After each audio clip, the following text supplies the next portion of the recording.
Hello, everybody. I hope you can hear me. It is Sunday, August 30th, 2020. I've had my YouTube channel for several years. I haven't really posted to it that much. Most of my videos have been actually put onto other um, websites, but I've actually encountered a problem with some of them actually cutting me off in the middle of a commentary.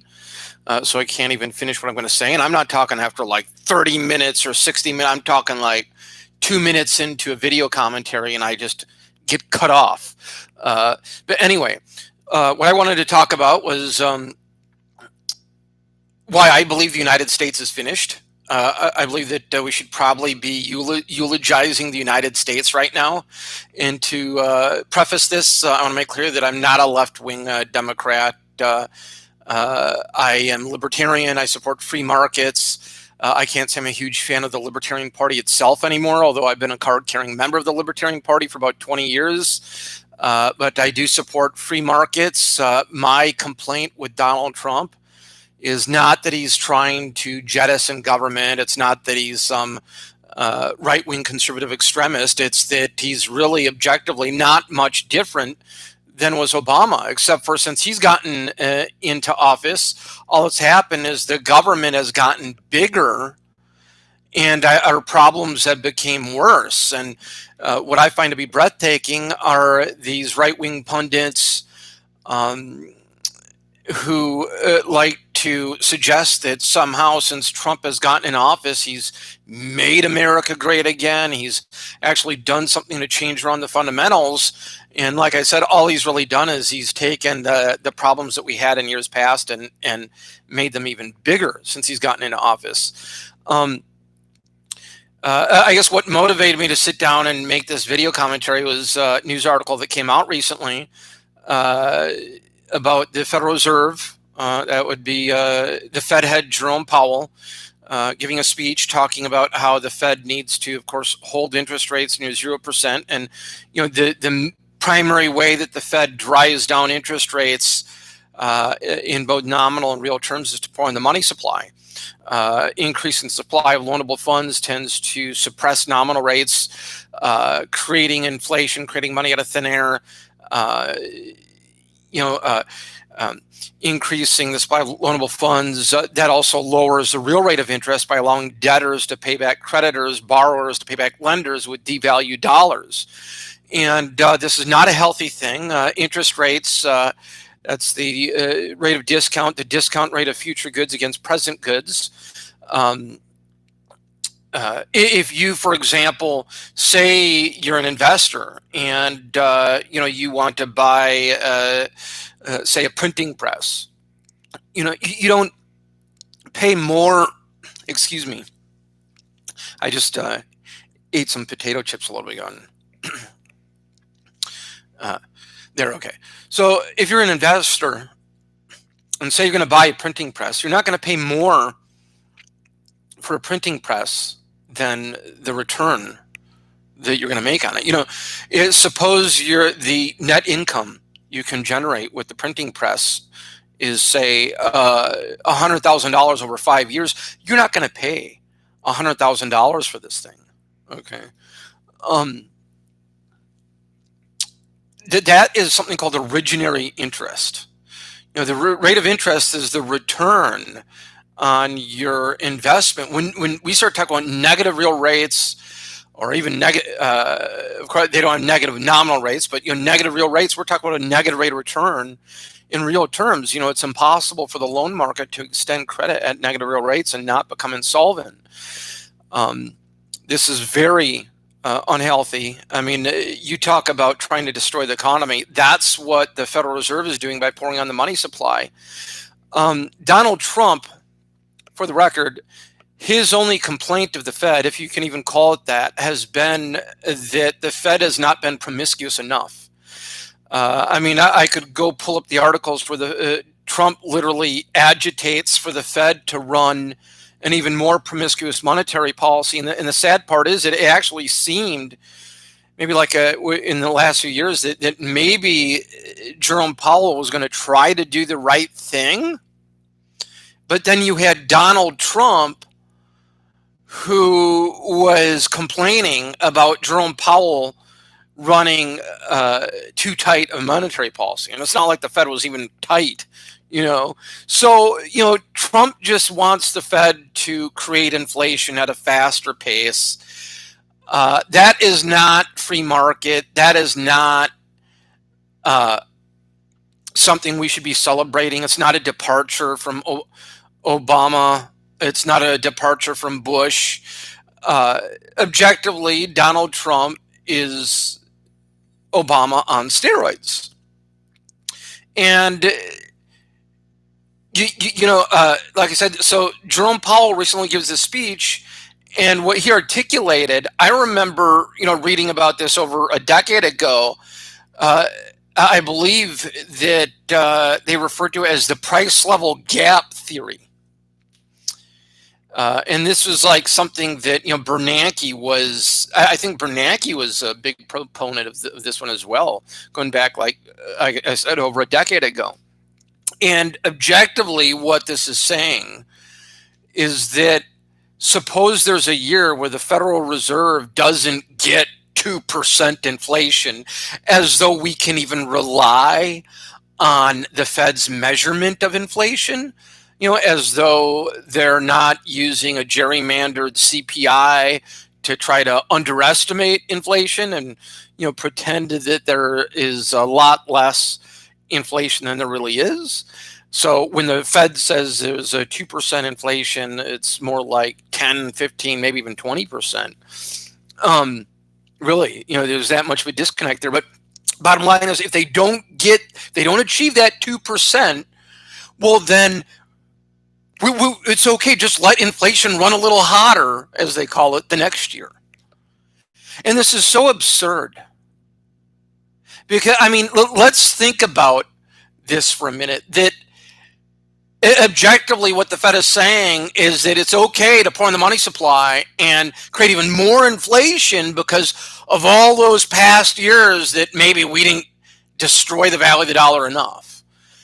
This is really incredible because, okay, forget about what happened last year. How do you figure that, we have to deal with the economy in these rigid time blocks like that anyways? Just forget about last year. If you have 5% inflation, of course, like I said, the Federal Reserve still underestimates inflation. But say you have 5% this year. Okay, well, that's okay because we didn't get 2% last year. It's still 5% though. What are you going to do? And see, that's just it. The market is going to account for this. Especially in the next, that 5% starts to gallop into 10, 15, 20, 1,000%, even by the Fed's metrics. That you can't do this. This is absolutely breathtaking to see the Fed officially adopting what was a very radical position that Bernanke had taken over a decade ago. But, another point to this is another thing I want to add. Okay, if we're going to run with this calculus that, okay, well, the central planners, they know what they're doing, that, okay, yeah, we need to make up for lost inflation by letting inflation run hotter this year. Why stop just going back a year or 2 or 3 years? Why not a century or 2 centuries or millennia? Back when the United States was on the gold standard and prices went down, is a very healthy thing. Economic growth tends to beget falling prices. Do we need to, pour on the money supply even more today to make up for falling prices from the 1800s? Come on, guys. And of course, don't expect Trump to stop this. And what is so dangerous about this when it comes to Trump and the Republicans is they masquerade like they're different than the Democrats. You just look at the Republican National Convention and it's a lot of platitudes, some of them very nice. Okay. Maybe even some anti-socialist, anti-communist sounding platitudes. But that's just it. It's all platitudes. And platitudes seem to be enough to fool people, to trick people into supporting things and people and candidates and parties that are really not much different than that which they claim to oppose.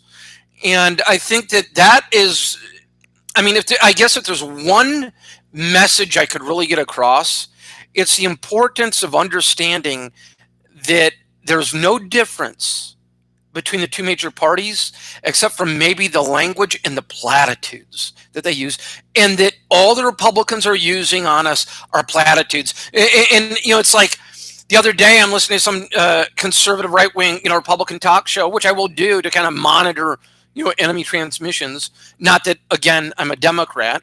Okay, I mean, okay, I get it. They're all bad. I'm just saying, I'll tune into like Sean Hannity or Rush Limbaugh or whatever, and they'll have some guest on, and he's talking about individual responsibility and how America, we got to save America, and so the Americans have that opportunity, and this remains the country of opportunity, and you know what? It's such a farce. And it's not because we have too much of a free market and capitalism is destroying this country. It's because we haven't had a free market for decades. Just earlier this year, I was reading an article, Donald Trump saying he's going to send like $1 billion to tech schools. I'm like, oh, great. They've already, the government has already made colleges and universities unaffordable. And I'm not even a big fan of colleges and universities. I mean, take an accounting degree. I mean, you can buy accounting textbooks off Amazon.com or whatever website and study accounting and equip yourself to go sit for the CPA licensing exam. And not that you should even have to get a CPA license to be an accountant, but you can teach. I mean, you can go get the textbooks and learn it and go sit, just like you can do with insurance and real estate, and that's not a bad thing. Oh, but you can't get a CPA license unless you buy the college credits and have a degree. See, that's government jacking up the price of, number one, I mean, the government shouldn't even be in the business of trying to decide what constitutes an education at all. Okay, yet as it inserts itself into the middle of this, that's what it does. But the bottom line is the government is fixing costs upwards. They fix the price of tuition upwards through subsidies. And so as the government subsidizes tuition for people, it drives up the cost. And then the erroneous presumption is, I can't get that. I can't get this, whether it's healthcare or housing. Government has done the same thing with housing, primarily through the Federal Reserve coming in and buying up all these mortgage-backed securities, healthcare. So it drives up the cost of these things, while simultaneously driving down the quality and making these things less accessible. And the erroneous perception is, well, I can't get this without my own subsidy. So rather than fighting for a free market, we just spend our time lobbying for more subsidies, which again just drive up prices even more. So bottom line is, so several months ago, Trump was saying he's going to throw $1 billion at tech schools. Oh, great. Let's just let's just jack up the cost of getting a job training at a tech school now. But the point I'm getting at, I was talking about the land of opportunity. See, that's just it. It's been eroded.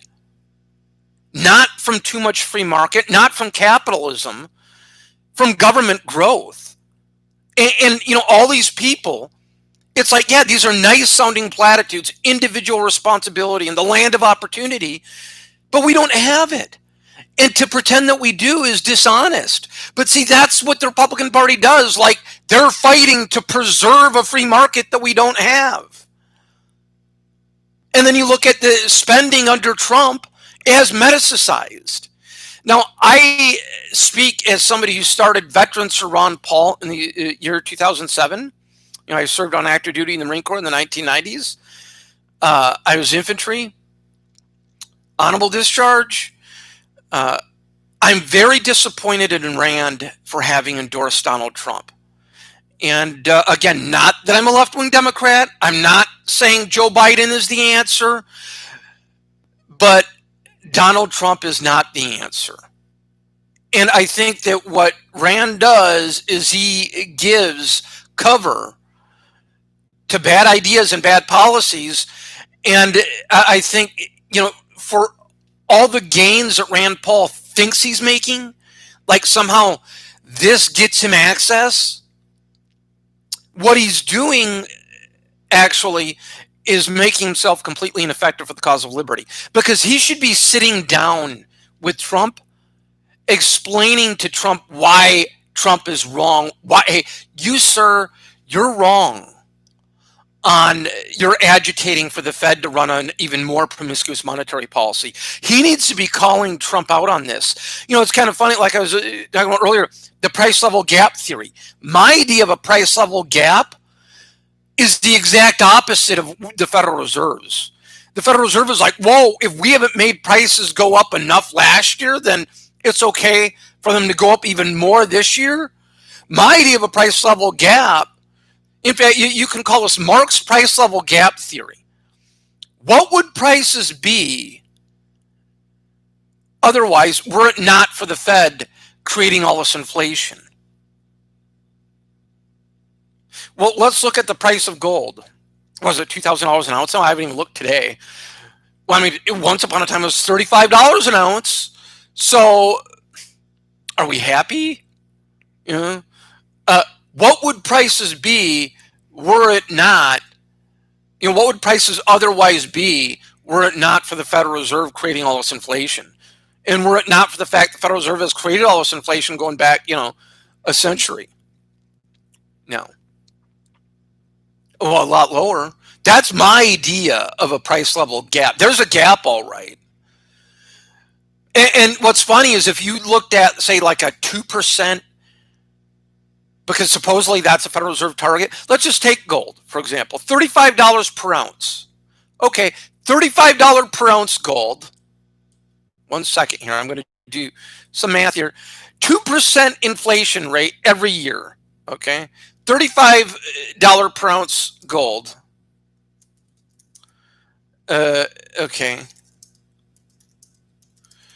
I'm pulling up a calculator here. Let me see something here. Okay. 1 second here. Okay, $35 per ounce gold. We're now at $2,000. So let me plug this into my inflation calculator here. 1 second here. If you can bear with me here. And we're going to see actually if the Fed has even exceeded exceeded its own stated policy here. Let me see something here. Where is my, okay, I have my, come on here. Because I would suspect that, okay, going from $35 per ounce gold like a century ago to $2,000 per ounce gold is exceeding 2% per year. So we're going to come up with the figure here. 1 second here. Why can't I even find any inflation rate calculators now? Okay, let's try this. Okay, 1 second here. I can't even find the right calculator to use. I apologize. But bottom line is, I believe if you were to look this up, that $35 per ounce gold, I mean, just do 2%, $35 per ounce gold, as it was once upon a time, 2%, even like, say, the last 75, 100 years, you're still not going to be at $2,000 per ounce gold. So the Fed has exceeded its own stated objectives here. So, I mean, yeah, you talk about a price level gap. There's a price level gap, all right, going back the other way, the opposite of what the Fed considers to be the price level gap. The bottom line is this country is finished. Both parties are destroying this country. The Senate is bipartisan. It's a bipartisan spending orgy. National debt up over $25 trillion. And then to watch them use the coronavirus as the cover for the economic collapse that the Federal Reserve has helped cause, that's even more breathtaking. So when the dollar gets vaporized and I mean, we're headed towards a currency crisis, and they're going to turn around and blame it all on the coronavirus. Oh, I mean, it's so frustrating to sit here and watch this. Where is the discernment of the American people? All I have to say is, please wake up.